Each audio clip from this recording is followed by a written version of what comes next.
pues implementaba un módulo para el seguimiento georreferenciado de los animalitos.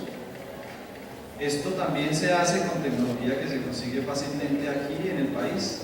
Son sensores GPS.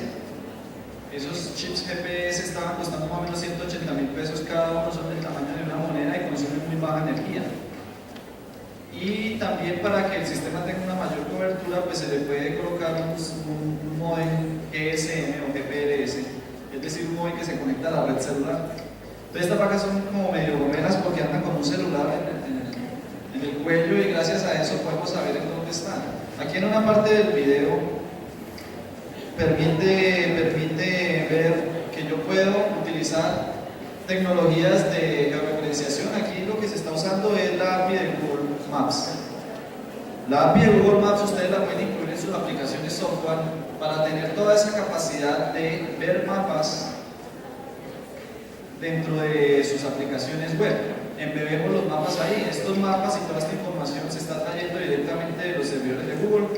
Y la API de Google Maps me permite a mí crear polígonos, en el caso que estamos haciendo ahí para dibujar una finca, un área, y dentro de ese polígono creo puntos, entonces yo digo las vaquitas están ahí en ese lugar.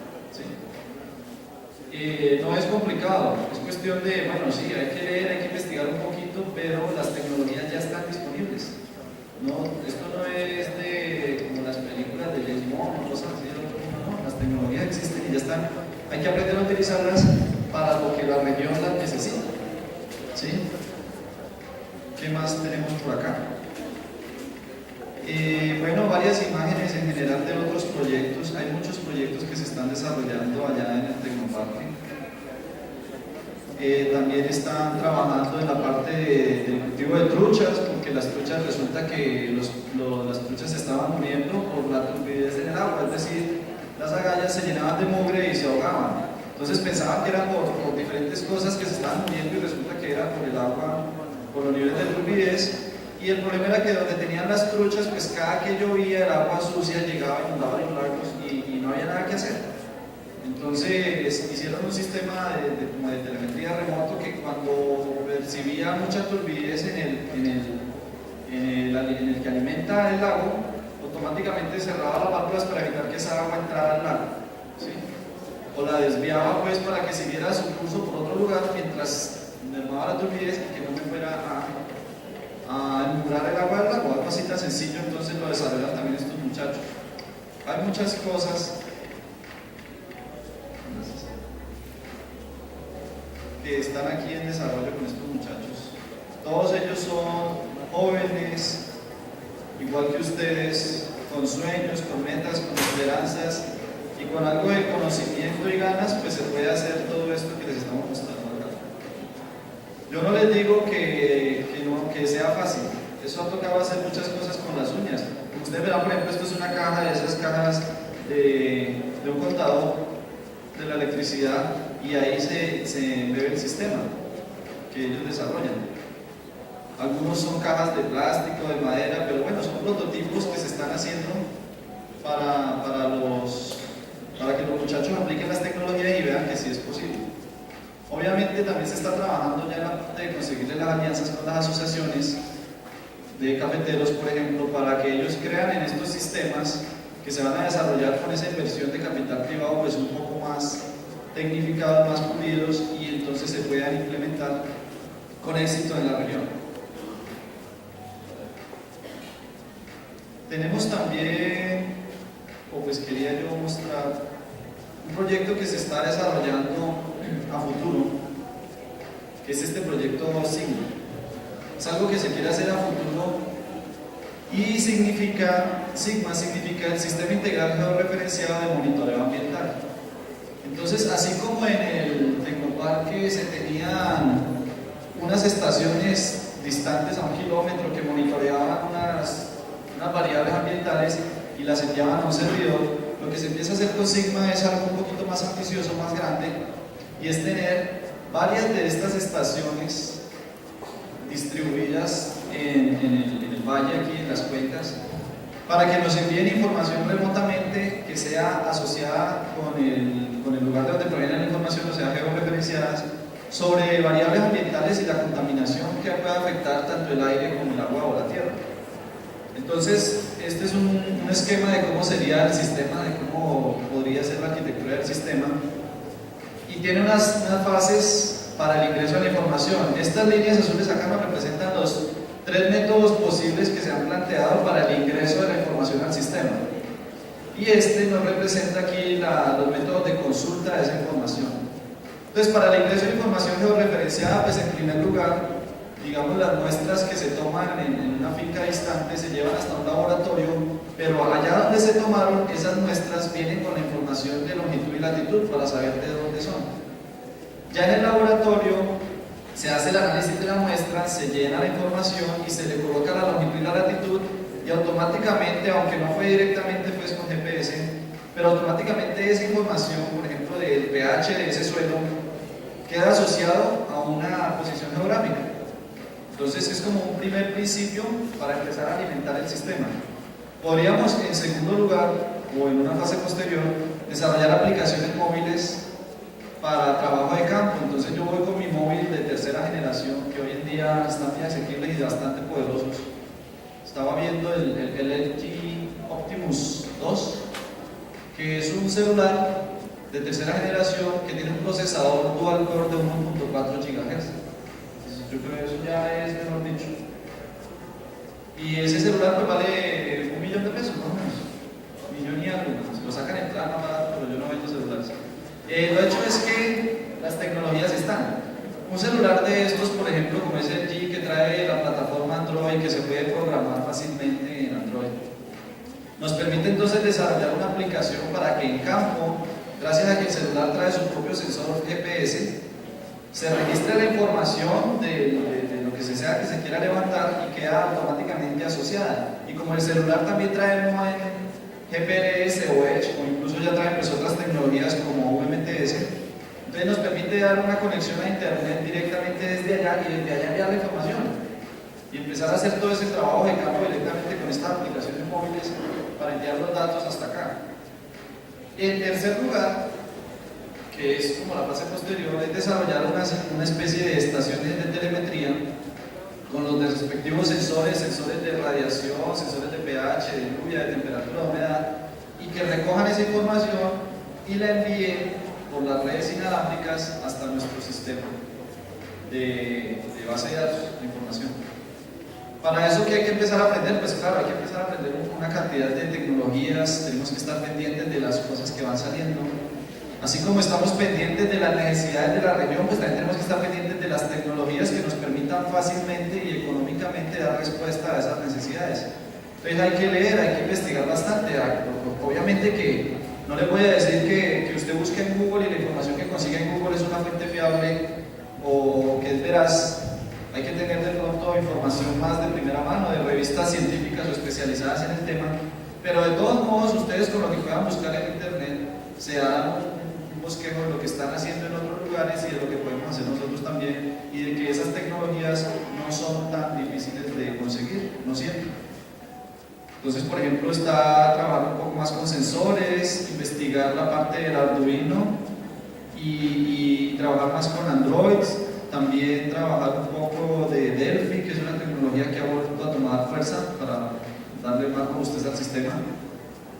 Y todo eso nos va a permitir entonces recolectar información que llega aquí al servidor y luego mediante aplicaciones web de consulta o por ejemplo en un mapa podemos ver los punticos. Entonces yo me imagino el sistema como una especie de mapa grande de la región con diferentes punticos que representan estas estaciones de telemetría, y al darle clic al puntico me muestra las variables que está midiendo. Entonces dice la temperatura.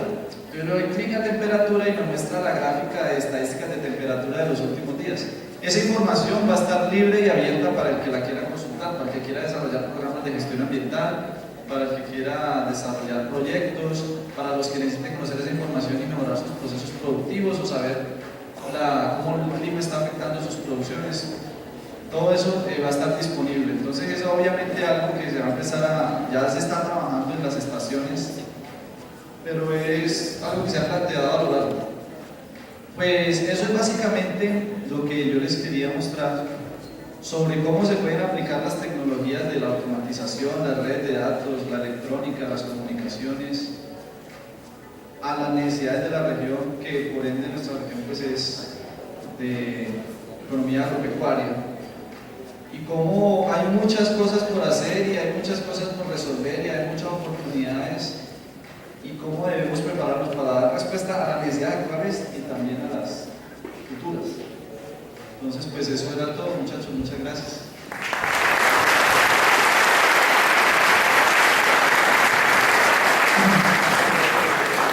Gracias, ingeniero Julián David Cardona. Una visita se perdió en el baño una cartuchera de color verde, agua marina. Por favor, la persona que la tenga lo haya encontrado, dejarla acá afuera en la parte de los computadores, es tan amable.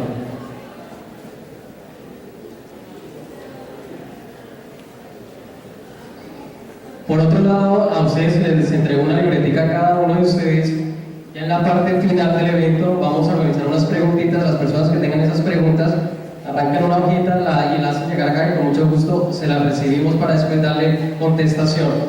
Seguidamente continuamos con el tema control de proceso, diseño de controladores de dispositivos con enfoque a la automatización industrial.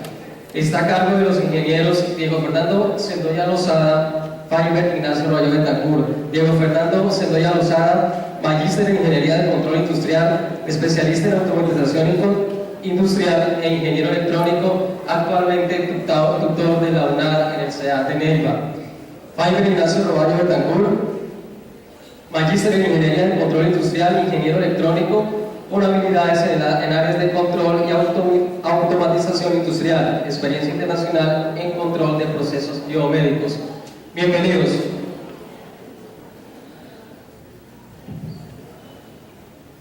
Bueno, muy buenas tardes para todos. Como lo dice el compañero Ricardo, mi nombre es Diego Sendoya y básicamente queremos compartirles con ustedes, a ustedes junto con el ingeniero Fiber, algunas experiencias que hemos tenido nosotros en la parte investigativa en el área de control y automatización de procesos. En este momento queremos enfocar la presentación hacia algunas aplicaciones que se han hecho en el campo de la bioingeniería, ¿sí? Ambas, tanto la que voy a exponer yo como la que va a presentar mi compañero Fiber, son aplicaciones que se encuentran en proceso de desarrollo, una más avanzada que otra, pero casualmente las dos estaban enfocadas a la parte de ciencias de la salud. Entonces inicialmente vamos a mirar cómo se puede utilizar la teoría que de pronto ustedes manejan en la parte de electrónica, de control, de automatización, para en este caso realizar un control en la infusión de anestesia a unos pacientes que se encuentran en la sala de cuidados intensivos, ¿sí?, que han salido de una cirugía de corazón abierto. Entonces, rápidamente para tomar o para enfocarnos un poquito en lo que vamos a mirar, pues la bioingeniería en sí es una aplicación de todas estas técnicas y estas tecnologías a lo que es la medicina, a lo que es la microbiología, a las ciencias que manejan seres vivos. En nuestro caso, lo que queremos hacer es aplicar esto el control de la anestesia de una serie de personas que se encuentran en la UCI, ¿sí? Hay varios tipos de anestesia.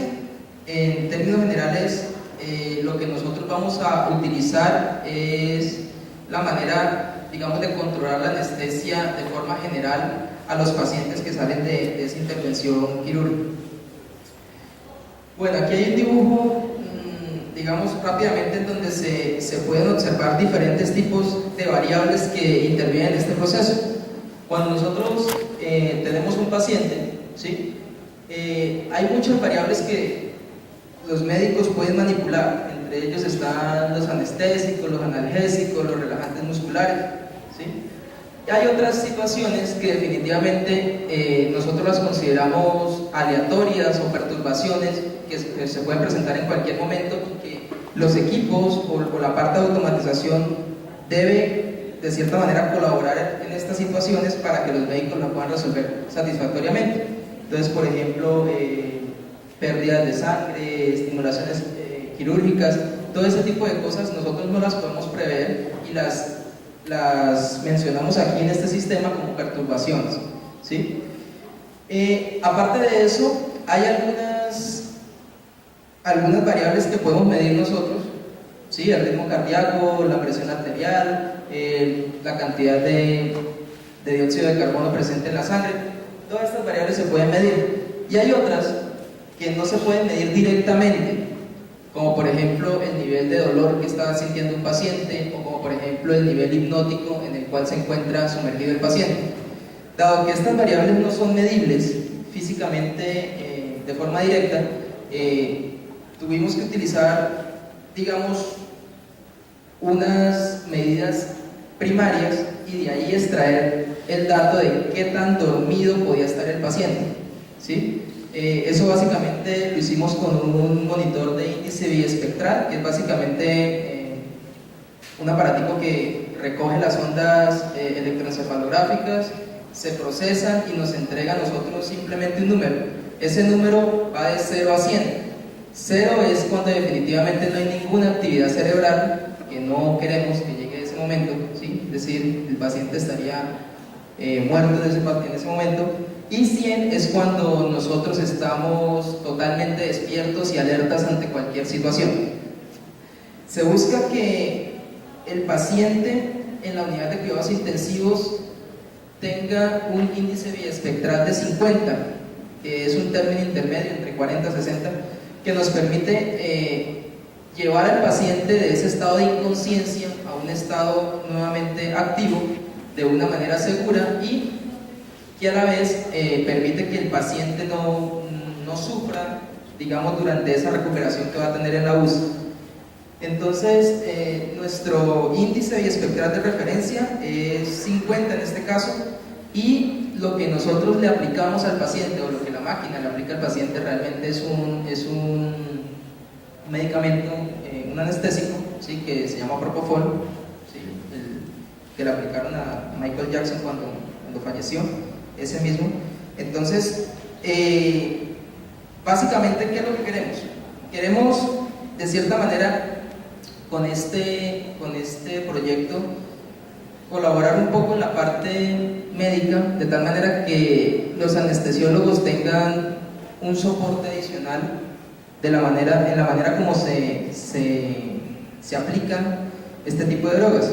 ¿Qué beneficios podríamos tener? Primero, mejoramos la seguridad del paciente en el sentido de que, dado que nosotros estamos tomando estas variables en tiempo real, se puede saber exactamente en ese instante de tiempo qué cantidad de medicamento necesitaría el paciente.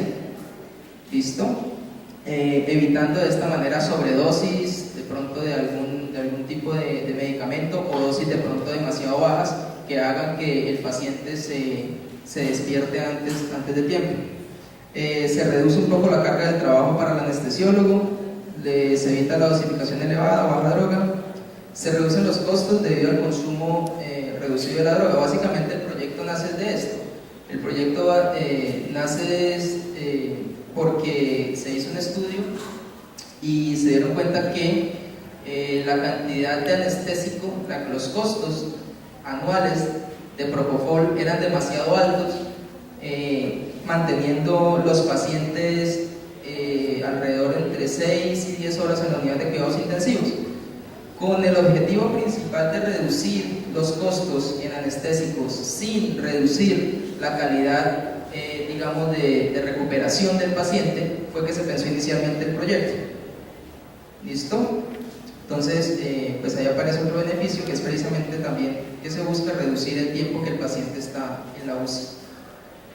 Bien, en nuestro caso vamos a trabajar con pacientes que se encuentran allí, que se encuentran en la UCI, y entonces, como les decía, principalmente por el elevado costo que tenía este medicamento o este anestésico, el Hospital Universitario de Gante, que queda en Bélgica, decide que se va a implementar este proyecto. Como les digo, este proyecto no está terminado, estamos todavía trabajando en él. La idea es que no solamente se pueda reducir el nivel, no solamente se pueda mantener el paciente en un estado hipnótico de forma segura, sino que también se permita reducir el nivel de dolor que sienta el paciente una vez salga de la cirugía. Esto involucra pues obviamente otra variable que es el dolor, que aquí no la vamos a tocar porque todavía estamos en periodo de prueba, es decir, no sabemos exactamente con qué otra variable física podemos relacionar directamente el dolor, ¿sí? Porque es muy difícil medirlo. Si el paciente está dormido, si el paciente está en un estado hipnótico, es muy difícil saber si el paciente está sintiendo dolor o no. Entonces tenemos que hacer uso de mediciones, ritmo cardíaco, tal vez presión arterial, es lo que estamos investigando, ¿sí? Para poder decidir bajo esas medidas indirectas qué tipo o qué cantidad de dolor pudiera tener el paciente.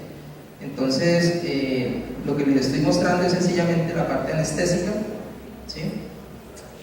Este es básicamente el esquema general que se planteó.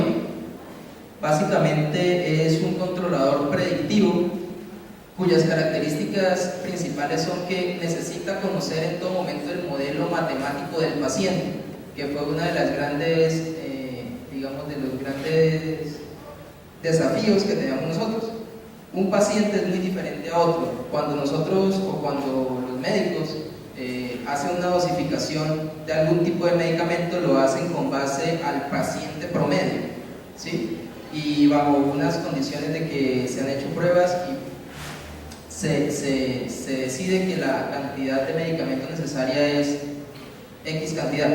En este tipo de situaciones que nosotros estamos en la UCI, pues realmente el paciente promedio no está en promedio. Hay pacientes que llegan en estado de alicoramiento, hay pacientes que durante la cirugía se han inyectado una cantidad de drogas que nosotros no conocemos cuando llegan allá.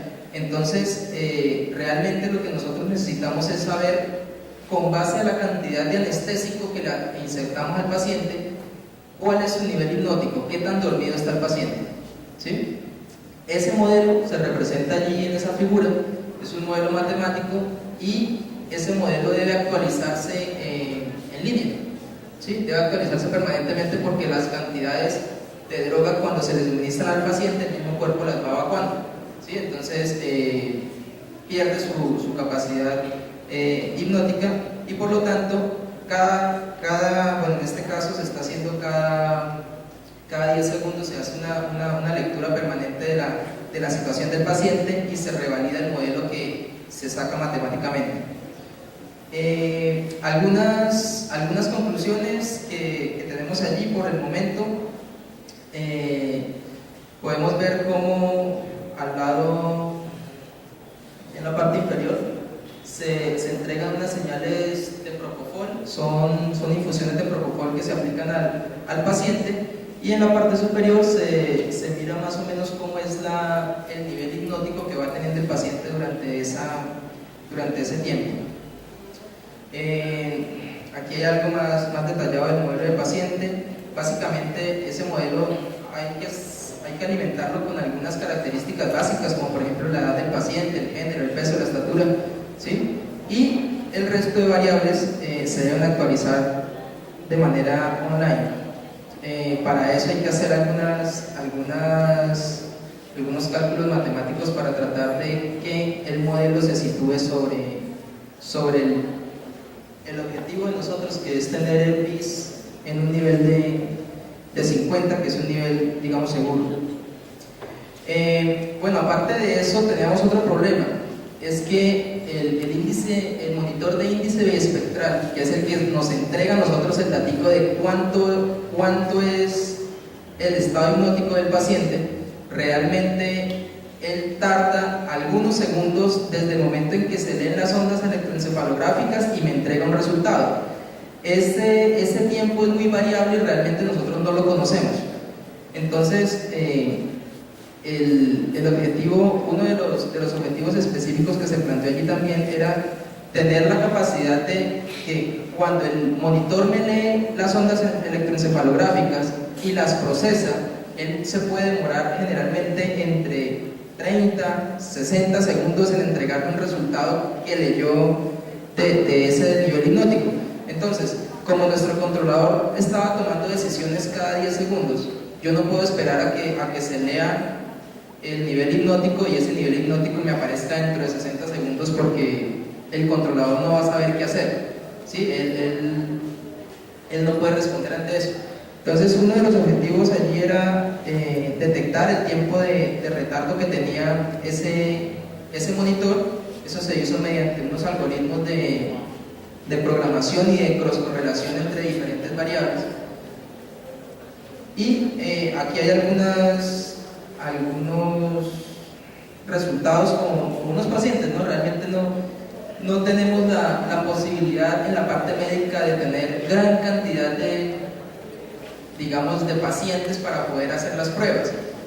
Para poder hacer las pruebas sobre un paciente, eso debe pasar por un comité ético, el paciente debe estar de acuerdo con las pruebas, en fin, hay una cantidad de cosas que hay que llevar a cabo, ¿sí?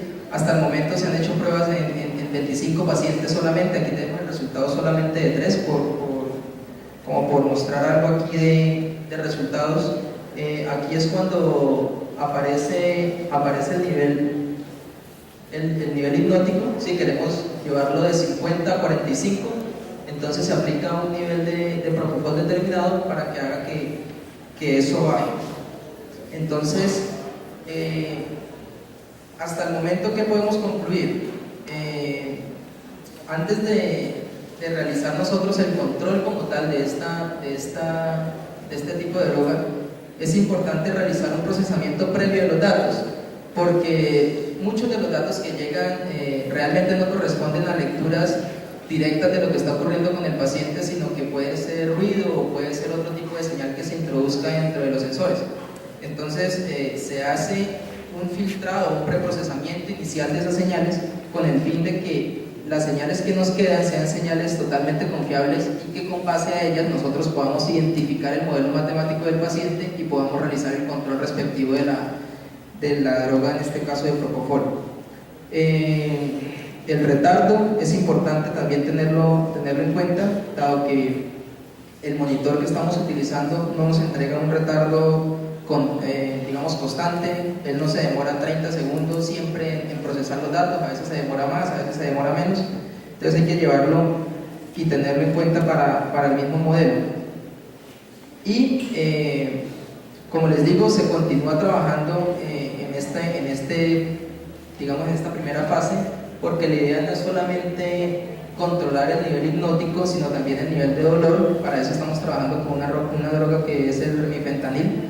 Y de cierta manera tenemos bastante todavía por delante, porque una cosa es utilizar propofol solo y otra cosa es utilizar remifentanil solo.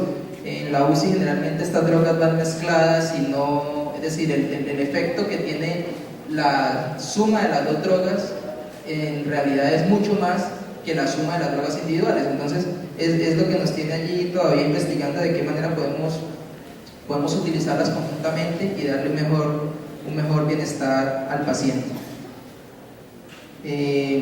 Básicamente esa es la parte que les quiero contar. Mi compañero Fiverr les va a comentar algo acerca de un proyecto que estamos trabajando ya en la ciudad de Neiva, más cerca, y los dejo con él para que continúen.